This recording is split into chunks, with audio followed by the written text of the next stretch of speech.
Jim Lovell dead aged 97, Apollo 13 commander who led crew safely back to Earth after space disaster dies.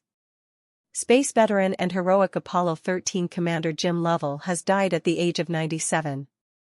The proud Cleveland native was one of NASA's most traveled astronauts as he went to space a remarkable 4 times. Jim was hailed a hero after he managed to prevent certain tragedy after disaster struck the 3-man space crew during Apollo 13's journey. In April 1970, the spacecraft's service module experienced a sudden oxygen tank explosion on its way to the moon. Jim and fellow astronauts Jack Swigert and Fred Hayes were plunged into darkness after the blast as the world watched on in horror. In a nail-biting string of events, the astronauts' only option was to cram into a lunar lander to attempt the grueling journey back to Earth, guided by mission controllers. Captain Lovell was just 42 years old at the time and the world's most traveled astronaut. The journey was meant to mark Jim as the 5th man to walk on the moon. 25 years after the successful return to Earth, a Hollywood film was released which retold the mission.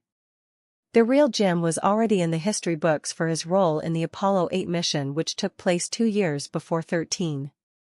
Jim served as command module pilot and navigator on the epic 6-day journey which marked man's maiden voyage to. They said, "We are saddened by the passing of Jim Lovell, commander of Apollo 13 and a 4-time spaceflight veteran.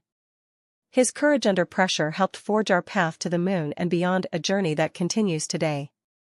Jim's character and steadfast courage helped our nation reach the moon and turned a potential tragedy into a success from which we learned an enormous amount. From a pair of pioneering Gemini missions to the successes of Apollo, Jim helped our nation forge a historic path in space that carries us forward to upcoming Artemis missions to the moon and beyond. I'm waiting for your subscribe. Let's watch this video.